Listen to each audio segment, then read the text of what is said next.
আসসালামু আলাইকুম ওরহমতুল্লাহি বারাকাতুহু। সম্মানিত বিয়াস, আমি চলে এসেছি নারায়ণগঞ্জ জেলার অন্যতম বন্দর থানার মুসাফর ইউনিয়ন মুসাফর গ্রামে।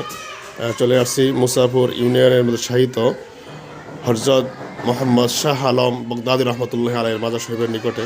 উনি একজন কামেল ব্যক্তি ছিলেন।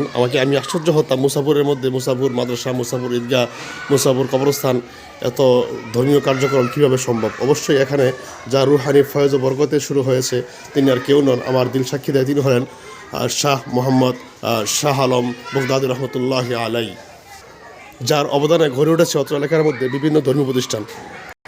মাজার কেন্দ্রিক পাশেই গড়ে উঠেছে একটি মসজিদ। মসজিদটি হয়েছিল 1938 ইং।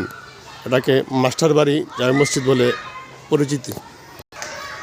পাশে রয়েছে প্রাথমিক বিদ্যালয়, মুসাফর প্রাথমিক বিদ্যালয়। ইনশাল্লাহ এখন আপনাদেরকে আমি নিয়ে যাব মুসাফর ঈদগাহ, মুসাফর কবরস্থান, মুসাফর দাখিল মাদ্রাসার দিকে ইনশাল্লাহ। মুসাফর সরকারি প্রাথমিক বিদ্যালয়, এটা হয়েছিল 1935 ইং। তার মানে স্কুলের প্রায় 3 বছর পর হয়েছিল এই মসজিদটি। জি, চলে আসলাম মুসাফর শাহী ঈদগাহ, ঈদগাহ মাঠ। এখানে মুসাফরটা ইউনিয়নের নাম, আবার গ্রামের নাম। আসলে গ্রামটি প্রসিদ্ধ হয়েছে সে মহান অলি শাহ আলম বগদাদি রহমতুল্লাহ আলাইহির ফয়েজ বরকতে। ঈদগাহর উন্নয়ন কাজ চলতেছে আলহামদুলিল্লাহ। জি, সম্মানিত বিয়ার্স, চলে আসলাম মুসাফর কবরস্থানে।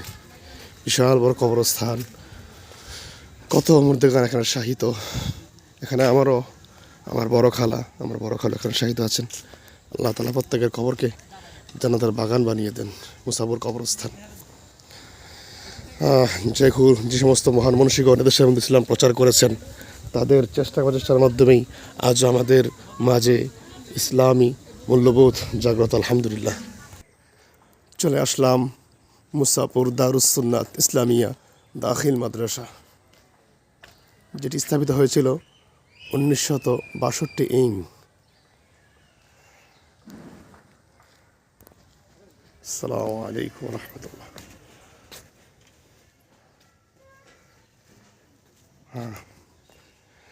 কত বড় মাদ্রাসা, কত বড় ভবন, দাখিল পর্যায়ে এখানে রয়েছে। এখানে কত মানুষ পড়াশোনা করেছে, কত আলেম ওলামা হয়েছে, কত দেশের সেবক হয়েছে, দেশপ্রেমিক জন্ম নিয়েছে এই প্রতিষ্ঠান থেকে। যার রুহানি ফয়েজ বরকত, যার চোখের পানি, যিনি নিশিরাতে উঠে এত টাকা দোয়া করতেন, সেই শাহ আলম বগদাদি রহমতুল্লাহ আলাই। তাহলে এটা হল দাখিল মাদ্রাসা। এই পাশে আবার রয়েছে নুরানি এবং হেফজখানা। ইনশাল্লাহ সেখানে আমরা যাচ্ছি। চলে আসলাম নুরানি হেফজখানা, মুসাফর নুরানি ও হাফিজি মাদ্রাসা।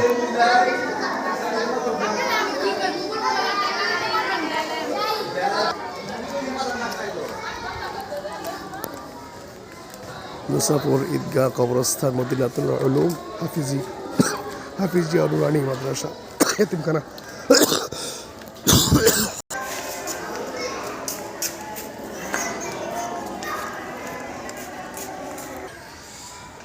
আল্লাহ তাআলা কবুল করুন এই মুসাফর এলাকাকে। আল্লাহ তাআলা ওই মহান মনীষী শাহ আলম বগদাদি রহমতুল্লাহ কবরটাকে জান্নাতের বাগান বানিয়ে দিন। আমিন। আসসালামু আলাইকুম ওয়া রাহমাতুল্লাহি ওয়া বারাকাতুহু।